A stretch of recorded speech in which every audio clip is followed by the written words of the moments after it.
And former Governor Ehrlich supports rapid bus. You support light rail. Right. Why is light rail better than rapid bus? Well, I'm relying on the analysis of the engineers and the public process and the local preferred options that Montgomery County independently came to and Prince George's County independently came to. In essence, the upfront cost of building light rail is slightly higher, but the operating cost is actually lower for light rail. And what's more, the economic impact for light rail is much greater than the economic impact for the redevelopment under the bus rapid transit. And as I said in yesterday's debate, bus rapid transit is like a metaphor for the Ehrlich campaign. More expensive to operate and less effective, and does not get the ridership numbers. Patricia Reimer. One of our other big overriding goals on the, which again you can find on the state website, is increasing transit ridership in our state, and which is why we've doubled our investment in MARC to buy new engines and new cars to improve that service, and why the Purple and Red Line fits. It's a big goal that also helps us in terms of smart growth and redeveloping our areas inside the Beltway and also inside the city of Baltimore. Patricia Reimer from Bowie asks, what specific steps will you take, if any, to resolve the Prince George's Hospital situation? We have invested 4 times as much state dollars in these much tougher times than the former governor did in easy times in Prince George's County Hospital.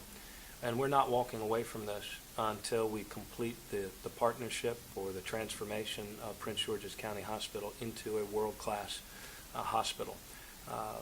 One of the great shortcomings among many in our homeland security defenses around our national capital region is in surge capacity. That is the ability of our hospital and healthcare systems to accommodate large numbers of people in the event that, God forbid, there were a mass casualty incident or aerosolized anthrax or anything like that. That surge capacity is almost non-existent now. We're getting a little better, we're doing some things better, but there is an opportunity in this transformation of Prince George's County Hospital to also address that homeland security need of the national capital region.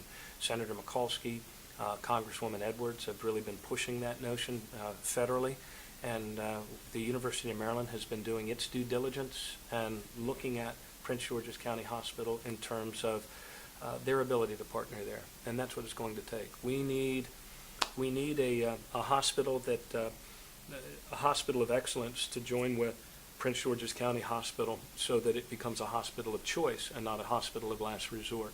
And unfortunately, these last 2 years have been tough times to sell a house, sell a car, or sell a hospital. But coming out of this recession with new leadership in Prince George's County, I think there's an opportunity to make that assessment and move forward. So Maryland has struggled a bit to get slots up and running over the past 8 years, arguably. Meanwhile, surrounding states have moved forward and added table games. Do you think Maryland will have to add table games to make slots successful, and would you support table games in Maryland? I don't support table games in Maryland. I don't believe we need to expand gambling in Maryland. And the biggest impediment, there were 2 big impediments to slots. One was the former governor's style of leadership, which was to vilify anybody that has a difference of opinion with you and to drive people into corners and pit them against each other. He did a remarkable job of it. To have the Senate and the House, both of which were controlled by Democrats, fighting with each other for 4 years was a great trick. Unfortunately, that's not how you get difficult things done. We were able to send a proposal for a limited number of slot locations in our state to referendum. It was passed by all 24 jurisdictions, but unfortunately that delay meant that when we went out to bid on the licenses, it came at the same time that credit markets around the world kind of froze up, and it was a tough time to get a loan to buy anything, including a slots license. Nonetheless, we finally opened our first one in Perryville. The second one will come on board towards the end of this year, I believe, on the Eastern Shore. And the people of Anne Arundel in a couple of weeks will decide if they want to approve slots at the mall or whether they want this done right and want this done more in the vein where I would have liked to have seen all of them, which is at racetracks.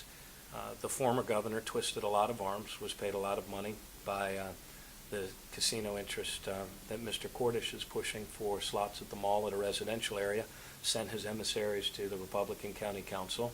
That, naturally enough, when the council voted contrary to the wishes of the neighbors got the petitions, and now that goes to referendum. I don't blame people for not wanting slots at the mall and at a residential area. I'd rather see this done right, and eventually it will be done right there. And if the people decide that they don't want it at a mall, everybody will go back to the drawing board, and I think it would be better for racing, horse-related agriculture, and better for the quality of life in Anne Arundel if it were done at a racetrack. On the issue of expanded gambling, Doug, I've heard, I was on a radio program down in D.C., and the interviewer there said, well, it looks like this train's leaving the station and other people are going to full-blown casinos, and you're missing out. And I said, well, that assumes that we want to be on that train. I don't think that Marylanders want to be on the train of full-blown casinos. I think that's why this moderate limited proposal, which we had hoped would have most of these located around or near racetracks or in more appropriate places, was what the voters approved. I do not want to see expanded gambling. I'd rather not. I don't want to see gambling, frankly, at malls, and I don't want a casino at every mall. And I think that our proposal is right for Maryland. Will slots money be added on top of the existing education funding, or will it be used to supplement it, or not supplement it, but will it be added on top of the existing funding for education? One reader was asking, will that money be extra on top of existing education funding? You know what I mean?